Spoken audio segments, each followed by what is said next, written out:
mi ha lasciato il segno, per tutta una serie di coincidenze e di effetti meravigliosi.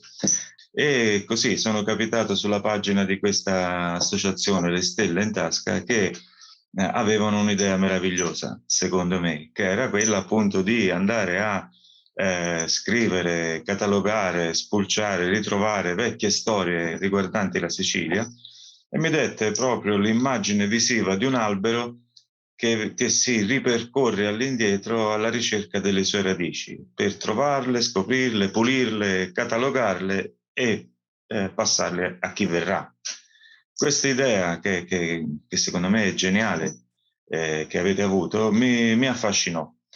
E si chiedevano appunto storie di viaggi, esperienze, diari, eccetera. Questo racconto probabilmente da meridionale l'ho scritto con il cuore, e il cuore è uno di quegli organi al quale non si comanda, sa quello che deve fare. Le mie dita andarono sulla tastiera e venne fuori questa storia. Ecco. E mi sono dato l'unica spiegazione possibile, che le storie d'amore, amore inteso come con la A maiuscola, non si scrivono con la testa e con le mani.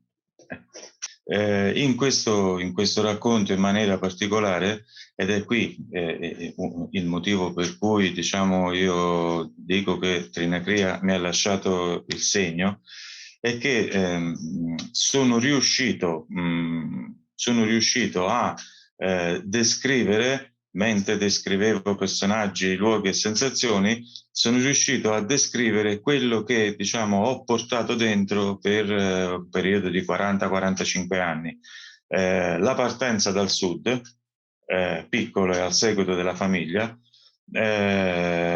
perché purtroppo noi meridionali la storia ci ha insegnato che dobbiamo andare a cercare fortuna altrove, non a casa nostra, con tutte le delusioni di un piccolo bambino che si affacciava appena alla vita, aveva i primi amici, eccetera. E ricordo il rumore di quel treno, ricordo i seggiolini di plastica, gli alberi che correvano e diventavano sempre più settentrionali. Ho messo dentro questo tipo di sensazione della partenza.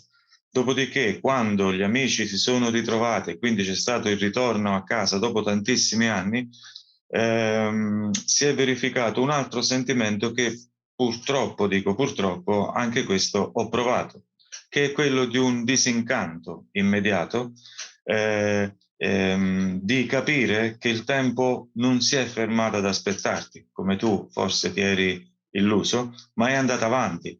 E quindi al posto della campanella d'ottone c'è l'altoparlante che ti fa vedere la stazione di Catania uguale a quella di Firenze, perché hanno gli stessi colori, gli stessi binari, le stesse voci, gli stessi annunci. Gli amici che hai idealizzato e hai portato dentro bambini come li hai lasciati, ora sono uomini calvi, grassi, qualcuno cafone, qualcuno maleducato, qualcuno arrogante, e ti domandi perché è successo questo.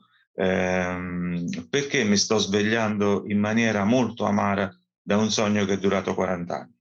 E qui c'è la descrizione ancora una volta di una sensazione che ho riprovato personalmente, cioè la partenza per la seconda volta dalla stessa stazione, dagli stessi luoghi, verso un futuro che questa volta, rispetto al primo, conosci, immagini. Quindi un futuro fatto di solitudine, di ricordi, di amarezze, per il fatto che si lascia alle spalle il tuo mondo e cerchi di andare ad innestarti su uno che non ti appartiene. Sono tutte sensazioni e sentimenti che porto addosso da quando avevo 13 anni.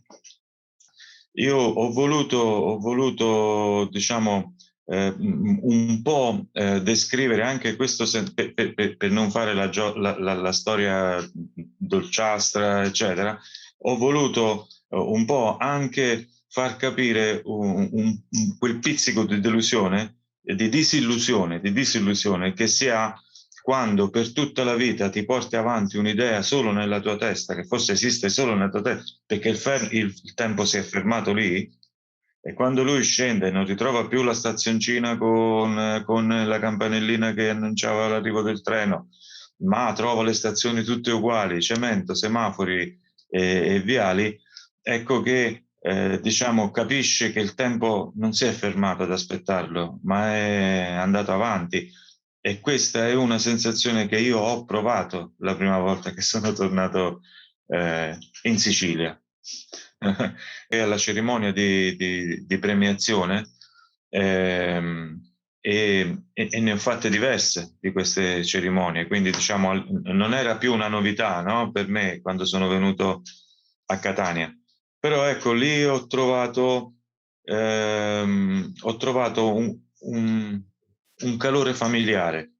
Ehm, Mi sembrava di vedere persone che erano vecchi conoscenti, vecchi amici, quando era la prima volta che ovviamente vi vedevo e vi conoscevo tutti. Sono stato un giorno e mezzo, diciamo, sotto l'effetto stupefacente della meraviglia, con un mix della bellezza straordinaria della città e delle persone, della gente, di voi del premio. Ecco, questa è un'esperienza che mi ha lasciato veramente il segno forte. La sensazione, dopo mezz'ora che ero lì e che avevo appena detto piacere a 15 persone, di sentirli tutti amici. Ecco, questo l'ho provato. Quel clima di familiarità e di amicizia che ho respirato a Catania è stato veramente particolare. Mi ha lasciato questo senso di familiarità, tant'è che vi seguo, sono passati 3 anni e sono un vostro fan sul blog. Ho avuto proprio la sensazione di trovarmi bene, ecco, senza nessuna difficoltà, fra gente, seppure gente di cultura e di spessore, ma con un atteggiamento veramente molto modesto, umile,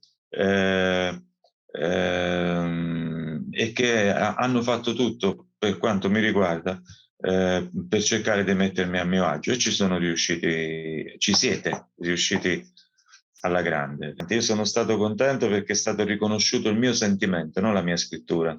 Forse anche, non lo so, spero di sì, ma io sono stato contento di questa premiazione perché ho capito che la giuria, per premiarmi, vuol dire che avete capito qual era il mio intento.